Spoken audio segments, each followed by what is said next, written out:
అయితే ఇప్పటికి ఉందా లేదా మీ ఓడికి పెద్దోడికో చిన్నోడికో ఎవరికన్నా కొంచెం అట్లా పోవాలనేది? మేడం ఇన్ని రోజుల దాకా లేకుండా కానీ మా పెద్దోడికి అయితే ప్రస్తుతానికి ఇప్పుడు వచ్చింది మేడం మైండ్లో పోవాలని ఉంది. ఏదన్నా దాంట్లో ఎన్నో ఓటీటీస్ గిట్ల వచ్చినాయి మేడం. ముందు ఫ్యూచర్ చూద్దాం. తీసుకుంటే యాక్టింగ్ ట్రైనింగ్ కోచింగ్ చూడాలి మేడం, ఎట్లా ఉంటుందో చూడాలా. లైఫ్ తెలియదు, కొన్ని రోజులైనా ఏమన్నా చేస్తాం. అయితే మీ పెద్దోడైనా చిన్నోడా? చిన్నప్పుడు ఏదో రోల్ చేసిండ్రు సినిమాల్లో. పెద్ద అబ్బాయి శ్రీరామరాజ్యం సినిమాకి లవకుశ క్యారెక్టర్ కోసం ఆడిషన్కి వెళ్తే 10 మందిలో సెలెక్ట్ అయ్యి 3 వచ్చాడు. లాస్ట్ 3వ వరకు టాప్ 3లో ఉన్నాడు. టాప్ 3లో వచ్చాడు. చాలా స్మార్ట్గా ఉంటాడు, భలే ఉంటాడు వాడు. ఆ టైంలో బాబు గారు డైలాగ్ చెప్పంటే అప్పుడే పోకిరి మేనియా నడుస్తుంది, బాగా నడుస్తుంది. అది చూసి బాణం పట్టుకొని ఎవడు కొడితే దిమ్మ తిరిగితే ఆడే పండుగడని వదిలిండు బాణం.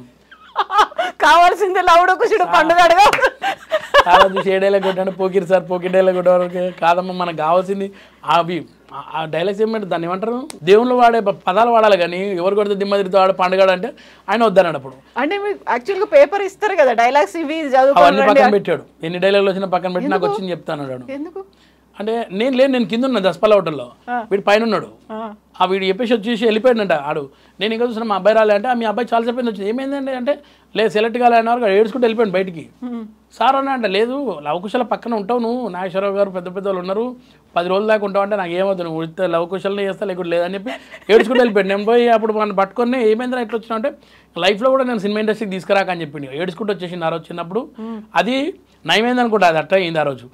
అయిపోయి మంచిగా చదువు మీద బాగా శ్రద్ధ వచ్చి వాడు డిగ్రీలో గోల్డ్ మెడల్ లయోలా కాలేజ్లో మేడం, డిగ్రీలో నంబర్ 1 ఫస్ట్ వచ్చిండు. కాలేజ్ నుంచి ఉద్యోగం వచ్చింది హెచ్ఎస్బీసీలో, మంచి శాలరీతో జాబ్ చేస్తున్నాడు. ఇక ముందు ఫ్యూచర్ ఏముంటుందో చెప్పలేను, చూద్దాం. God must be crazy. Must be crazy అనుకున్నప్పుడు ఏదో పురుగు తొలుస్తున్నట్టుంది, మీకు ఏదో హింట్స్ ఉన్నట్టున్నాయి కదా. చూడాలి మేడం. అంటే నేను అంత గొప్పని కాదు మేడం, చిన్నోని చాలా ఇండస్ట్రీలో గొప్ప ప్రొడ్యూసర్ అది ఉంటే నేనే చెప్పేస్తున్నావు మా అబ్బాయిని ఇట్లా హీరోగా తీసుకుని, నాకేం లేదు అట్లా అని. కాకుండా ఎక్స్పీరియన్స్ ఉంది, మిమ్మల్ని తీసుకొచ్చిన వాళ్ళు, లేకుంటే లాంగ్ స్టాండింగ్ అనేది ఉంది, ఇంతమందితో యాక్ట్ చేసిండ్రు, ఇంతమంది డైరెక్టర్లతో యాక్ట్ చేసిండ్రు కదా. ఉన్నది కానీ మేడం నేను పోయి అడిగితే ఏం చేస్తారో తెలియదు. లేదు అంటే మేడం అప్పుడు ఏమవుతుంది, నా భయం అది. ఎవరిది వాళ్ళే చేయాలి కానీ అట్లాగని మీ ఓన్ని మాత్రం డిస్కరేజ్ చేయరు కదా. నేను డిస్కరేజ్ చేయ అసలు 100% డిస్కరేజ్ చేయనే వాడు ఏమంటే చేస్తాను. ఒక ట్రై చేద్దాం చూద్దాం. ఒకవేళ ఇంత టైం తీసుకొని ఆ టైంలో ఏమైనా అయింది, లేదనుకుంటే మళ్ళీ జాబ్ చేయమని చెప్తాం. అట్లా చూద్దాం. రెండోడు ఏం చేస్తున్నాడు? రెండోడు ఇప్పుడు degree first year Loyola college same Secunderabad. ఇద్దరు మాత్రం చదువులో బాగానే ఉన్నారు, దేవుని దయ వల్ల మంచిగా చదువుతారు మేడం. మీరేం చదువుకున్నారు? నేను intermediate fail madam, 10th pass. Intermediate ఒక 7 సార్లు రాసిన, ప్రతిసారి కూడా మార్క్స్ తగ్గిపోయినాయి. ఏ గ్రూప్ తీసుకున్నారు? నేను ఎంపీసీ పెద్ద తోపని పోయి ఎంపీసీ తీసుకున్నా. దేంట్లో పోయినరు మీరు? ఏ సబ్జెక్ట్ పోయింది మేడం? ఎంపీసీ అంటే 3 సబ్జెక్టులు పోయినాయి. 3 సబ్జెక్టులు 7-8 సార్లు కూడా రాలేదు అసలు. మేడం మీరు నమ్మరు, ఫస్ట్ ఏం చేసిన సీసీ పోయి కూర్చున్నా. అంటే మన దానికి సీసీ అంటారా, ఇంత చాలా చీప్ అనిపిస్తుంది అని చెప్పేసి పోయి ఎంపీసీ సార్ నేను I want change my subject అన్న. మన అవకాశం 10th ఫస్ట్ క్లాస్ స్టూడెంట్ వెస్లీలో ఫస్ట్ నుంచి బల చదువుకున్నాను. ఇదేంది సీసీ నాకు నచ్చలేదు sir, I want change my అంటే అది కొంచెం కష్టం ఉంటుందండి, కొంచెం ఫీజు కూడా ఎక్కువ. సార్ అవన్నీ కాదు సార్, నేను చదువుకొని పట్టుకొని మీరు గట్ట మాడతారంటే ఇచ్చేయండి అన్న, 150 రూపాయలు ఎక్కువ కట్టాలన్న. ఇచ్చేయండి సార్ అన్న, ఇచ్చేసిండు పోయి కూర్చున్నాను. పోయి ఎక్స్క్యూజ్ సార్ మే కమిన్ అని లోపల అన్న వరకు ఫుల్ ఉన్నాయి, క్లాస్ రూమ్ అంతా ఫుల్ ఉంది. నేను 7 కూర్చొని చూసి ఒక అమ్మాయి కూర్చుంది, ఆడ పక్కన ఖాళీ ఉంది. నేను పోయే వరకు ప్లీజ్ టేక్ యువర్ సీట్ అన్నాడు. పోయి అమ్మాయి పక్కన కూర్చున్నా, ఇట్లా చూసిన అమ్మాయిని అంతే ఎంపీసీ పోయింది. ఏం చూసుకొని మీరు తోపు అనుకున్నారు, ఏం చూసుకొని నేను ఎంపీసీ కావాలనుకున్నారు? ఎన్ని వచ్చినాయి 10th మార్కులు?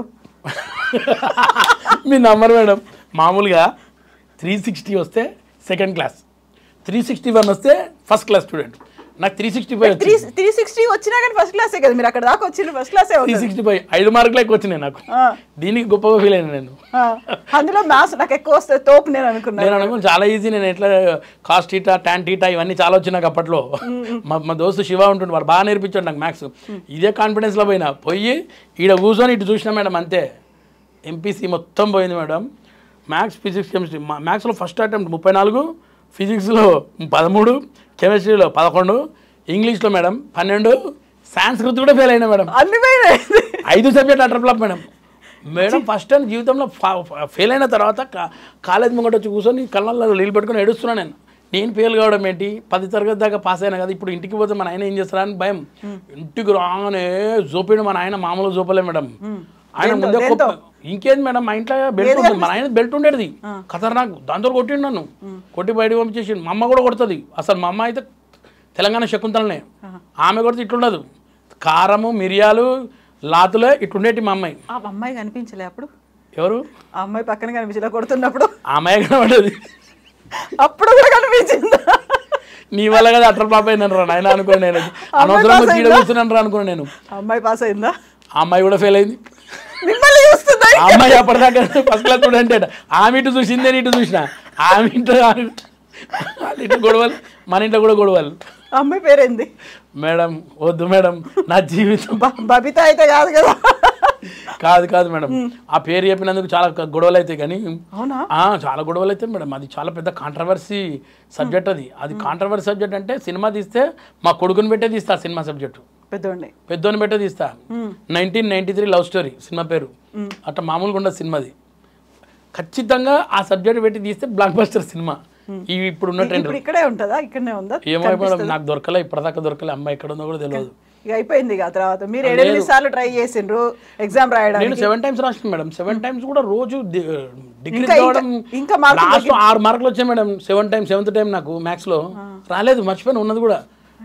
అప్పటికి అమ్మాయి వెళ్ళిపోయింది కదా, ఇంకో అందా అంటే ఎందుకు పోతుంది మేడం? ఇంకా సెకండ్ ఇయర్ కావాలి కదా మేడం. ఫస్ట్ ఇయర్ సబ్జెక్ట్ చెప్తున్నాను నేను, ఇంకా సెకండ్ ఇయర్లో మొత్తం ఫెయిల్. వారిని ఇదేంట్రా నేను సినిమా, ఆమె షాకు నేను షాకు, వాళ్ళ ఇంట్లో కూడా పంపి తిడుతున్నారు, నాకు కూడా తిట్టిర్రు.